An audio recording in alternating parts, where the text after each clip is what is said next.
Next exercise बघा. यातला first problem, find the angle between the planes.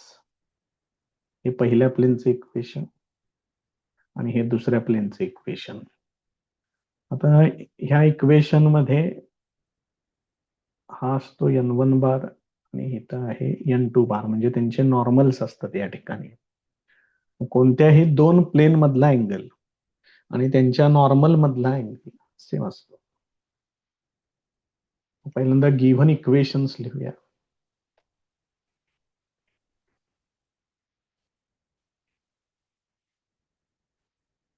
Given planes R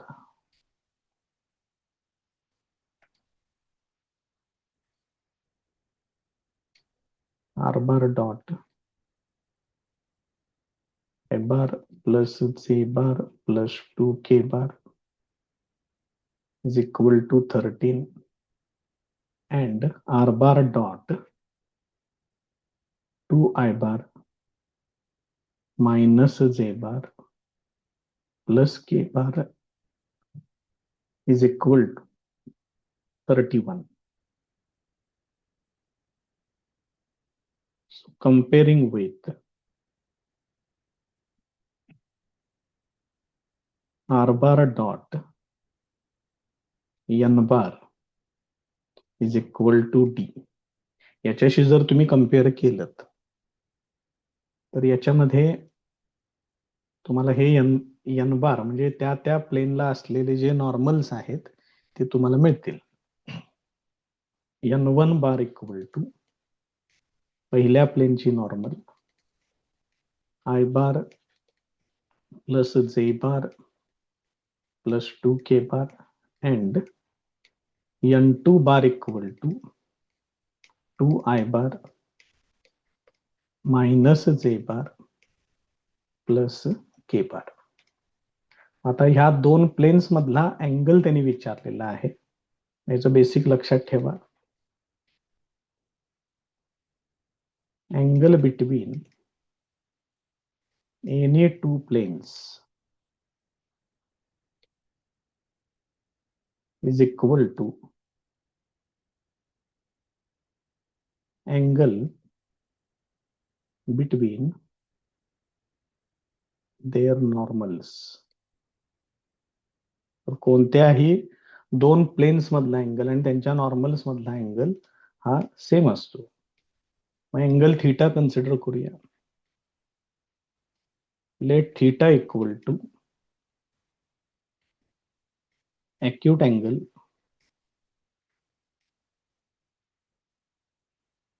between these two planes.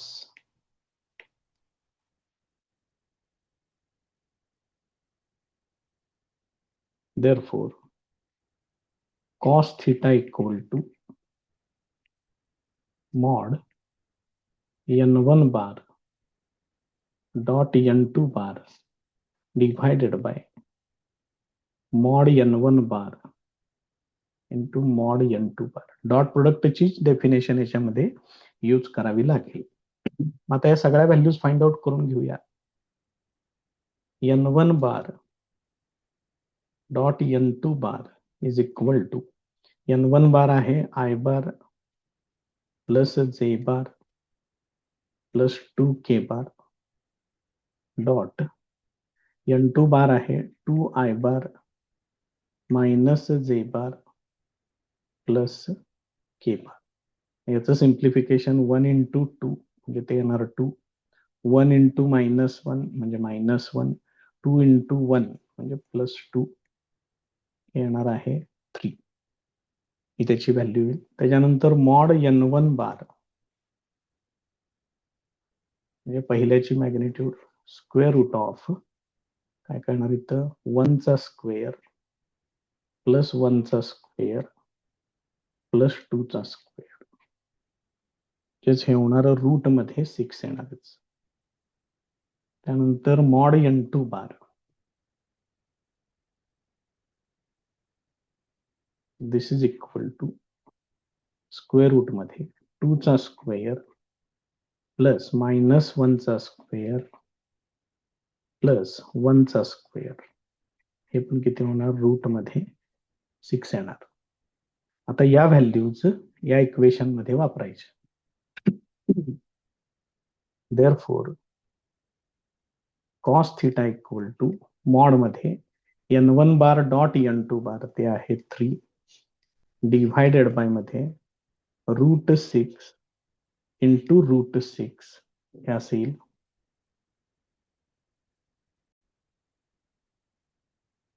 हे पुढे solve केलं तुम्ही 3/6 येते, म्हणजेच हे होणार 1/2. म्हणजेच थीटा इक्वल टू 60 डिग्री येणार किंवा थीटा इक्वल टू π/3 हे त्याचा आन्सर येणार.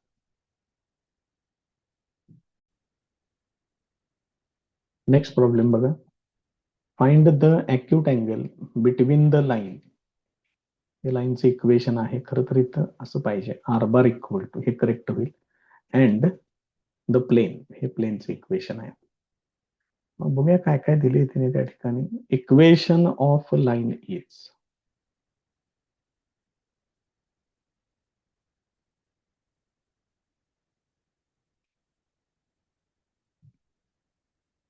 R bar equal to I bar plus 2J bar plus 2K bar plus lambda into 2I bar plus 3J bar minus 6K bar. That is R bar equal to A bar plus lambda into B bar. म्हणजे इथं काय काय येणार बघा. Therefore A bar हा त्या लाईनवरचा एक point असेल,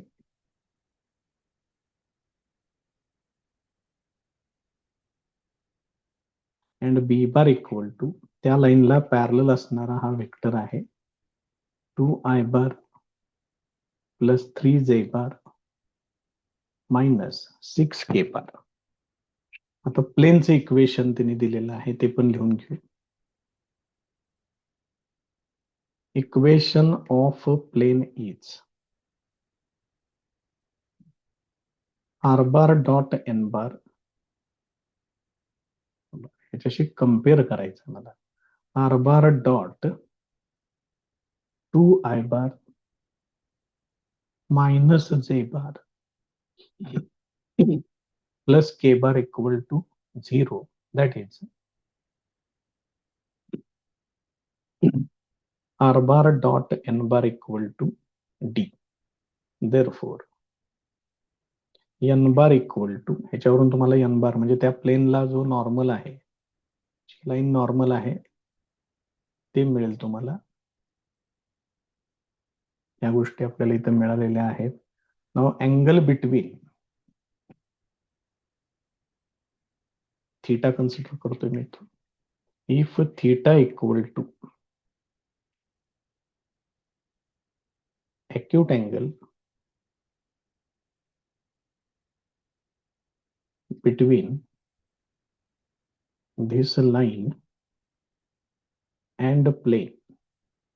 मग लाईन आणि प्लेन यांच्यातला जर अँगल माहित असेल तर तिथं तुम्हाला साइन थीटा घ्यावा लागेल. मॉड मध्ये B bar dot N bar, N bar dot B bar लिहिलं तरी पण चालते. Mod B bar mod N bar हे असं कन्सिडर करावं लागेल. आता सगळ्या गोष्टी आपल्याकडे तयार आहेत. बी बार तयार आहे, एन बार सुद्धा तयार आहे. त्यांच्या व्हॅल्यूज घेऊया आपण, एक एक एक एक फाइंड आउट करू सगळं. B bar dot N bar, this is equal to B bar आहे 2I bar plus 3J bar minus 6K bar dot N bar आहे 2I bar minus J bar plus K bar. याचं simplification काय होणार, 2 into 2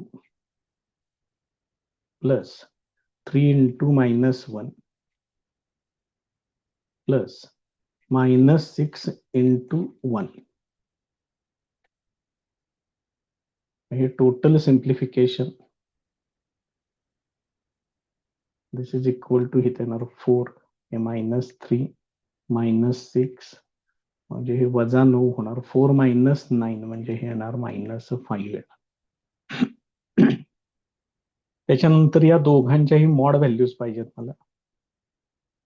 mod B bar equal to square root of, हा B bar आहे बघा इथं, 2 square plus 3 square plus -6 square. म्हणजे मग हे टोटल काय होईल, स्क्वेअर रूट मध्ये 4 प्लस 9 प्लस 36, 36 आणि 9 45 आणि 4 49, रूट मध्ये 49 येणार म्हणजे 7. आणि mod N bar equal to, इथं एन बार आहे, इथं पण आहे, मग त्याची व्हॅल्यू कशी येणार, स्क्वेअर रूट ऑफ 2 चा स्क्वेअर प्लस -1 चा स्क्वेअर प्लस 1 चा स्क्वेअर, म्हणजे हे किती होणार, 4 प्लस 1 प्लस 1. मांडूया इथं,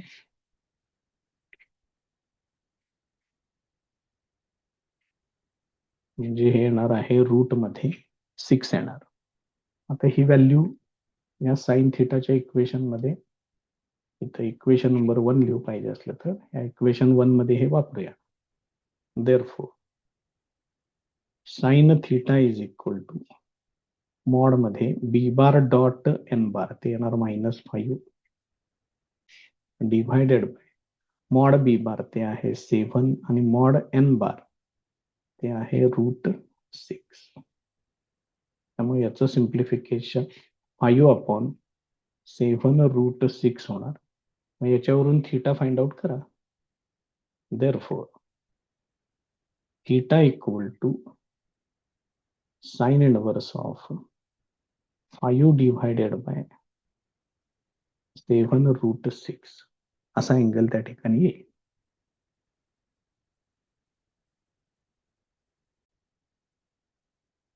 नेक्स्ट प्रॉब्लेम बघा. शो दॅट द लाईन्स, ही फर्स्ट लाईन, ही second line, these are coplanar. ह्या दोन लाईन्स कोप्लेनर आहेत हे सिद्ध करायचं आहे. आणि परत पुढे विचारलंय, find the equation of the plane determined by them. आणि या दोन लाईन्स ज्या प्लेन मध्ये आहेत त्या प्लेनचे इक्वेशन पाहिजे. मग पहिल्यांदा लाईनची इक्वेशन्स लिहून घेऊया. Given lines R,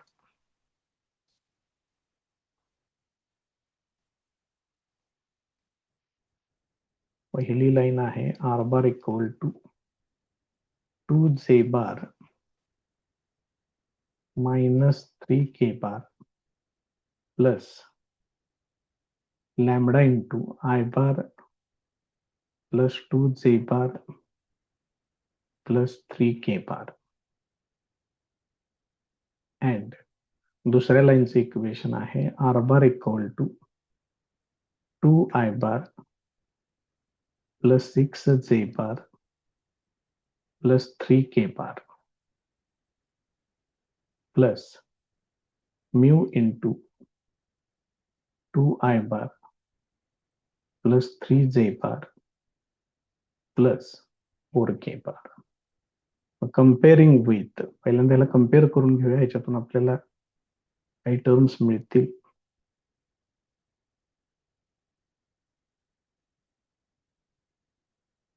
comparing with R bar equal to A bar plus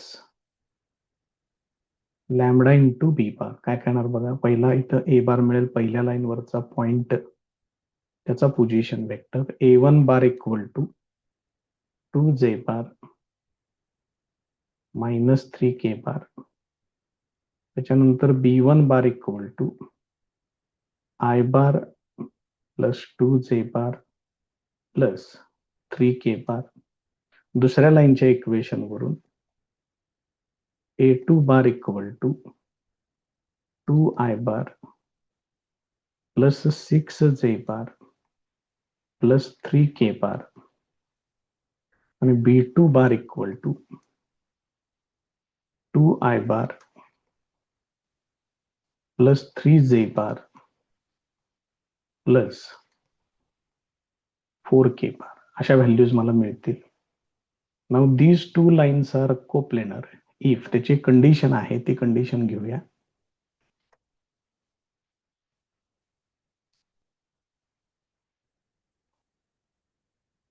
These two lines are coplanar if A1 bar dot B1 bar cross B2 bar is equal to A2 bar dot B1 bar cross B2 बार. याचा अर्थ ही term same आहे दोन्हीकडे, फक्त हे A1 बार आणि A2 बार ते तेवढे फक्त बदलावे लागते. एक काम करूया, पहिल्यांदा B1 बार क्रॉस B2 बार फाइंड आउट करून घेऊया. B1 बार क्रॉस B2 बार म्हणजे तुम्हाला इथं क्रॉस प्रोडक्ट सोडवावं लागेल. I bar J bar K बार. मग B1 बार म्हणजे त्याचे कोएफिशियंट आहेत 1 2 3 आणि B2 बार मध्ये आहेत 2 3 4. आता पहिल्यांदा हे सोडवून घ्यावं लागेल मला. मग I बार ते किती येते बघा, 4 × 2 8 - 9 येणार म्हणजे मायनस I बार येणार. मायनस J बार हे कॅन्सल. 4 - 6 -2 येणार ते म्हणजेच प्लस 2J बार होणार.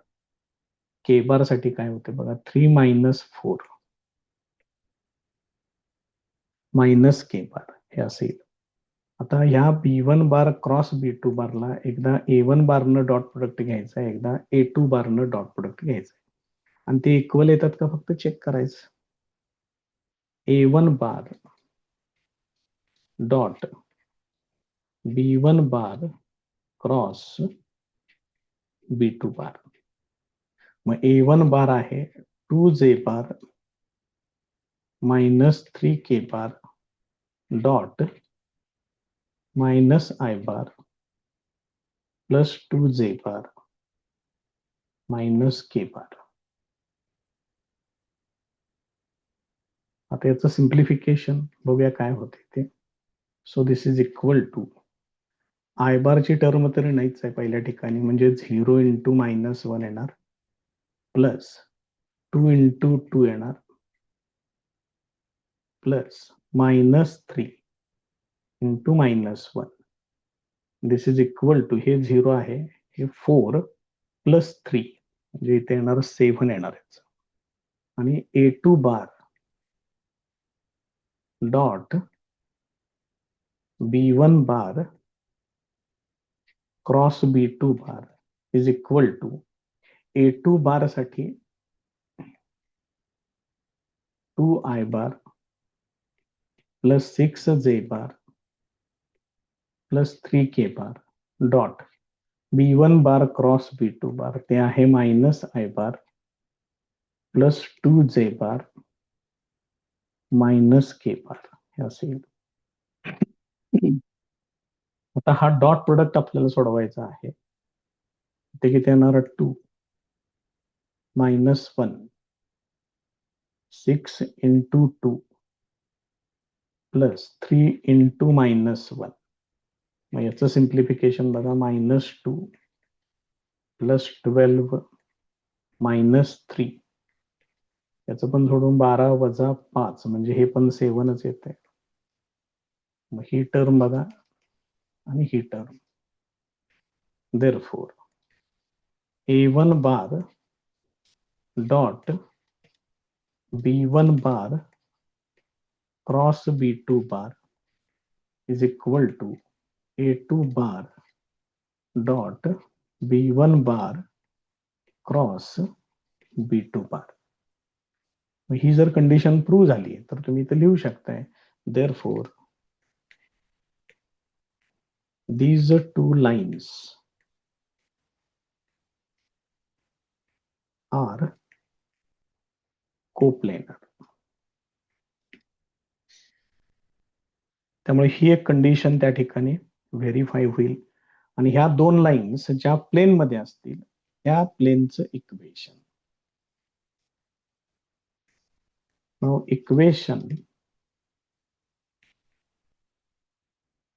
Of that plane is.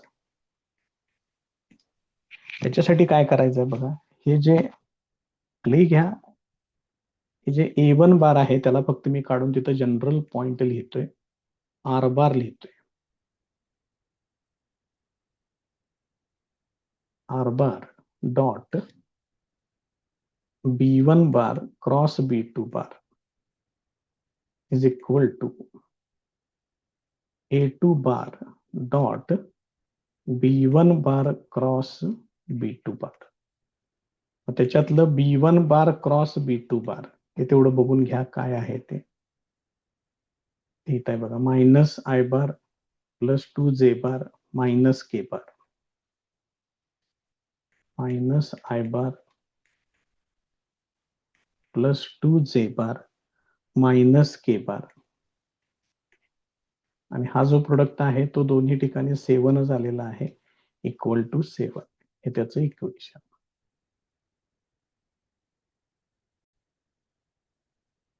Next problem बघा, find the distance of the point from the plane. हे प्लेनचं इक्वेशन दिलंय, हा पॉइंट दिलाय, तर या पॉइंटचं या प्लेन पासून असणारं distance.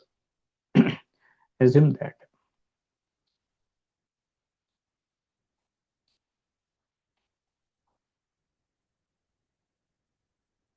given point is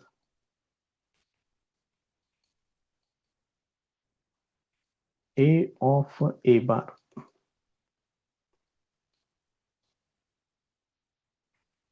with the position vector A bar equal to 4I bar minus 3J bar plus K bar.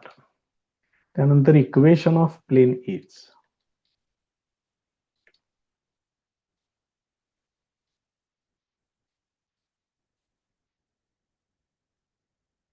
R bar dot 2I bar plus 3J bar minus 6K bar is equal to 21. That is R bar dot N bar equal to P, where N bar equal to 2I bar plus 3J bar minus 6K bar and P equal to 21. Now distance of point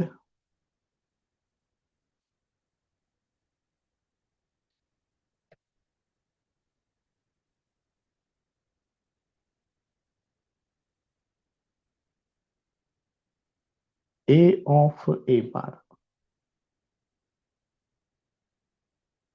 from the plane R bar dot N bar equal to P is, डिस्टन्सला D consider करतोय, mod मध्ये त्याचा formula आहे A bar dot N bar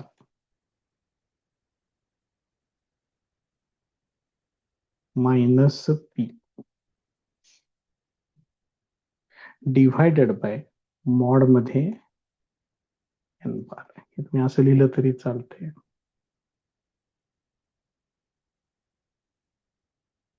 असं फक्त वरतीच mod लिहिलं तरी पण चालते. आता याच्यामध्ये व्हॅल्यूज वापरण्यासाठी आपल्याला काय काय तयार करावं लागेल बघा. पहिल्यांदा A bar dot N bar तयार करावं लागेल, तेवढं तयार करून घेऊया.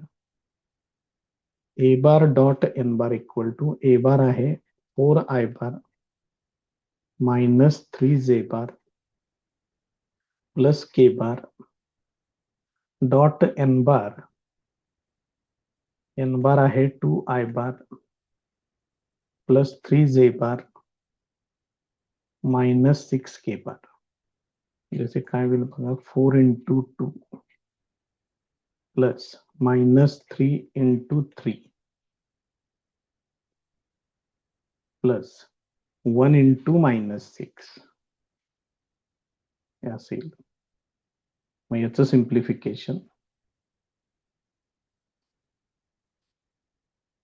दिस इज इक्वल टू हे येणार 8, हे -9, हे -6, म्हणजे हे किती होणार -15. 8 - 15 म्हणजे हे येणार आहे -7.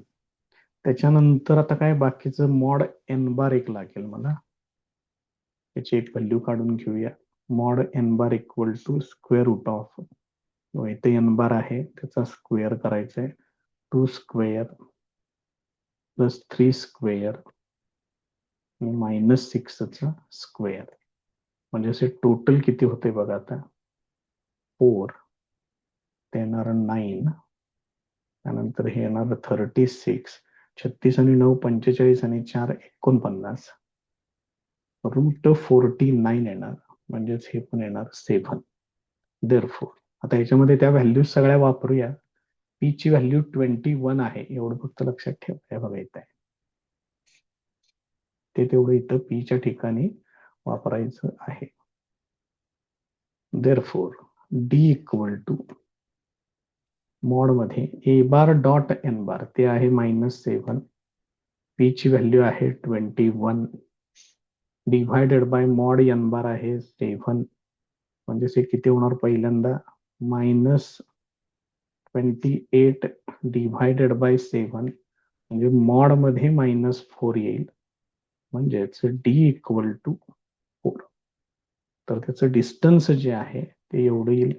पाहिजे असलं युनिट्स असं पुढे लिहून ठेवा.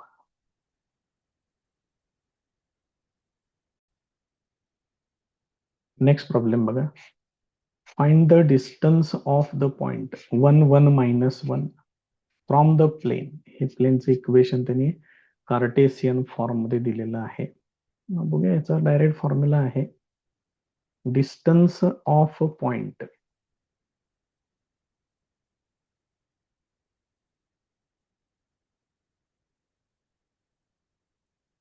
x1, y1, z1 from the plane ax plus by plus cz plus d equal to 0 is equal to, mod मध्ये हेच इक्वेशन लिहायचं आहे परत एकदा, ax plus by plus cz plus d. फक्त इथं x1 y1 z1 म्हणजे हा पॉइंट वापरायचा असतो, डिव्हायडेड बाय स्क्वेअर रूट मध्ये एक्स वाय झेड चे कोइफिशियंट आणि त्यांचा स्क्वेअर घ्यायचा, a square plus b square plus c square असं यूज करायचं आहे. मग ह्या डिस्टन्सला मी स्मॉल डी कन्सिडर करतोय. So this is equal to, आता इक्वेशन काय दिलेलं आहे बघा, 3 पॉइंट आहे 1 1 1, किंवा ह्याचे काम करू आपण इथे त्याचं त्या पद्धतीचं एक वाक्य मांडू, कारण काहीच करायचं नाही याच्यात, तेवढं तरी व्यवस्थित लिहूया, कारण ते वापरले की डायरेक्ट आन्सरच येणार आहे. देअरफॉर डिस्टन्स ऑफ पॉइंट, काय पॉइंट आहे 1 1 -1 from the plain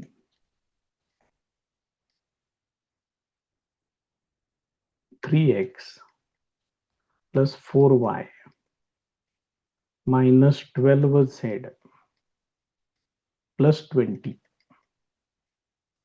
equal to 0 is equal to, mod मध्ये हे काय काय होणार बघा, 3 एक्सच्या ठिकाणी हा पॉइंट वापरायचा, 3 into 1 plus 4 into 1 minus 12 into -1 plus 20 हे असं होईल, डिव्हायडेड बाय स्क्वेअर रूट मध्ये 3 चा स्क्वेअर